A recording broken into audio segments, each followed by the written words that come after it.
Hello there. In this video, I'm going to have an exam review session with a past paper. The paper that I'll do today is CIE A-Level Economics Paper 3 from 23 October-November exam. Shall we start? Question number 1. Economists normally assume that the marginal utility from consuming additional goods is positive and diminishing.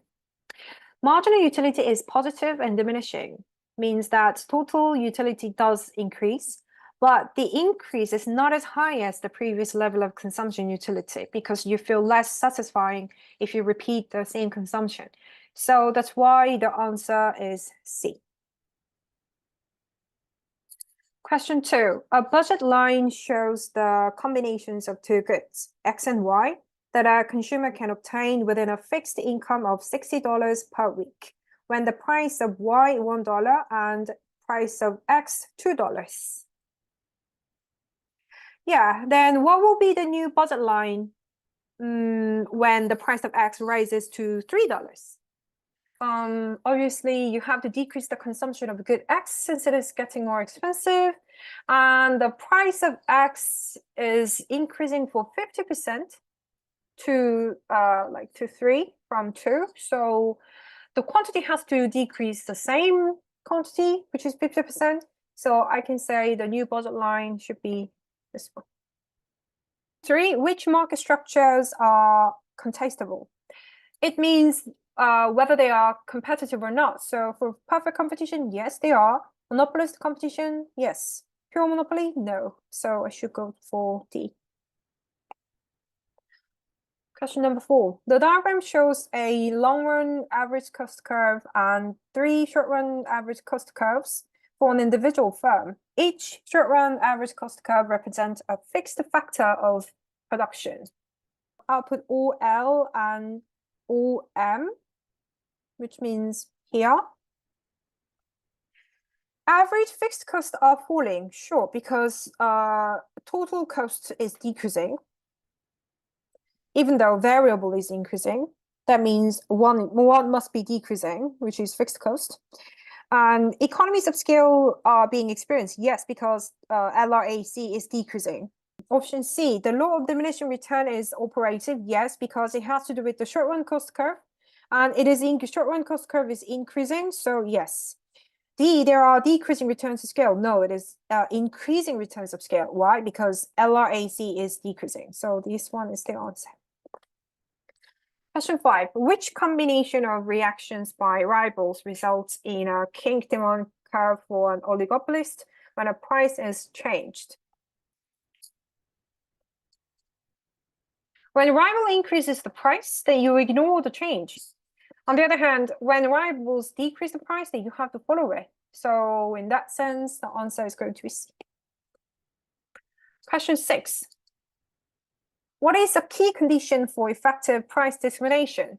You must be able to separate the market, and resale shouldn't be available, things like that. That makes price discrimination available, so I can say that A is the answer. Question 7, which combination of cost condition is most likely to act as a barrier to entry to a new firm wanting to join an industry? You want to join an industry, but it's pretty difficult when fixed cost is high. And it means you have to make a huge investment in the first place. So that can be a barrier. Also, the large quantity of output is required to be efficient. Again, this one is a barrier because you start the business, then you don't really have lots of consumers to produce a lot of output. So this one can be a hurdle as well. Also, in terms of sunk cost, if it is high, then it's definitely not good. It can be a barrier. So the best combination that can make the new joining difficult is A. Question 8. How is dynamic efficiency represented on the diagram? Dynamic efficiency has to do with the long-run average cost curve that is getting cheaper because of a big scale of production happening in like monopoly or big size firms in a market. So it has to be B. Question 9. A city council is considering building a passenger terminal at its port so that the city can benefit from large cruise ships that could then dock there. It undertakes a cost-benefit analysis. What will be included as an external cost in the city council's cost benefit analysis? Okay, it has to do with the externality, so I can go for the answer as D, because this one is the one that make the other third party being negatively affected, which is fishing fleet relocating. Yes. Question 10. Some multinational oil companies extracting oil in developing countries are now required to repair the damage they do to the environment. What best describes the total cost incurred by the oil companies in such circumstances? Yeah, you have to definitely some private and external cost. So B. Question 11. Which statement is not an example of government failure? A. Government intervention leading to a less efficient, oh, this is a failure. B. Government intervention leading to a net loss of economic welfare. Not a good thing. So again, it's a failure. And government intervention leading to an increase in consumer sales. But this is a good thing. So this is not a failure. Question 12. The diagram shows the demand for and supply of labor. The government announces a minimum wage of W1. Which area represents the increase in the economic rent of workers who will continue to be employed at the minimum wage? So those who are kept employed can earn higher income. So the increased amount is X, because they used to have this much amount, but now they earn like this much additionally. So X is the increase. Question 13. A firm is faced with a shortage of labor. It decides to introduce its own training scheme for school leavers. Which effect is this most likely to have on the firm? So if a firm is going to educate or train those who haven't got proper education due to the early school leaving, then there will be more workers who are willing to be hired and work for the firm, because they know that they're going to get proper training. So the labor supply will increase. So D.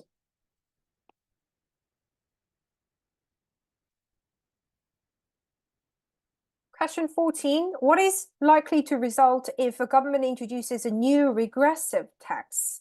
Obviously, higher regressive tax would discourage consumption and investment. So only thing that we can resonate is tax revenues that will increase. Question 15. Which government policy to counter the effect of income inequality is correctly matched with one of its advantages and one of its disadvantages? Okay, subsidies for the poor, good thing. And advantage is going to be targeting those in need. Yes. And disadvantage, yeah, it requires huge amount of government budget. I think this is the one. Question 16. Under which circumstances will a subsidy from the government be most beneficial if there are externalities from producing good X? Government is trying to give subsidy to what kind of externality? Obviously, it has to do with positive. Otherwise, government wouldn't want to boost the item. So positive. Also, to make it effectively available, the product has to be elastic. Otherwise, the subsidy wouldn't make a big difference on consumption. So I guess in that sense, the answer has to be D. Question 17. What might decrease if a closed economy with a government sector decides to allow international trade? When you allow more foreign firms to sell their product in your country and your country's firms can export their product to the foreign countries, then consumption is definitely going to increase, not just from the domestic goods, but also from the imported goods. Number of injection, yeah, it is going to increase because you export more. Number of leakages as well, because you import more. On the other hand, the value of economies multiply. It has nothing to do with the trade, because it has something to do with the marginal propensity of consumption of your domestic consumption. So this is not the one.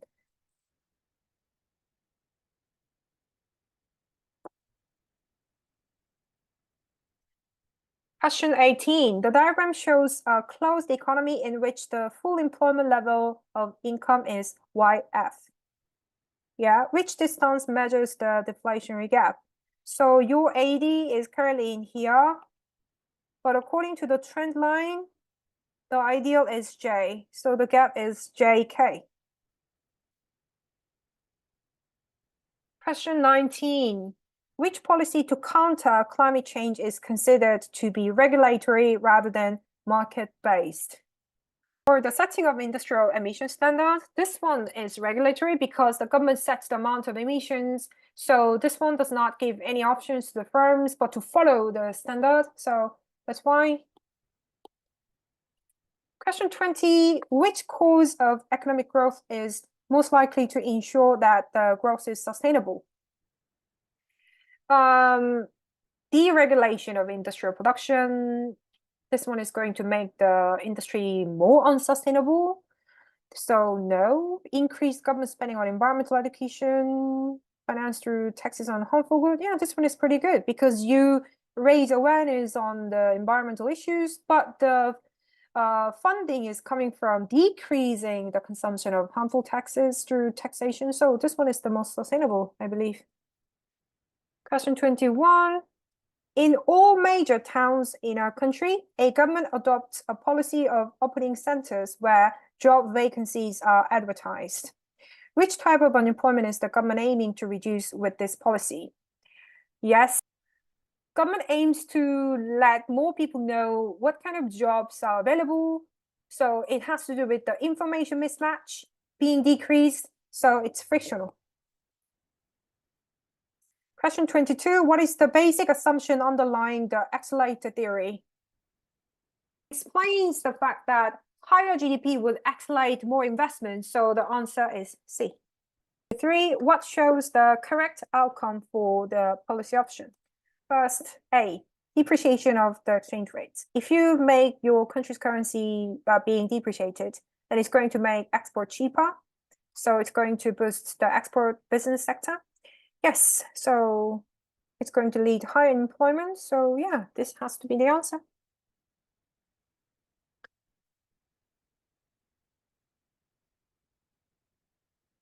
Question 24, the Laffer curve shows expected tax revenues at different tax rates.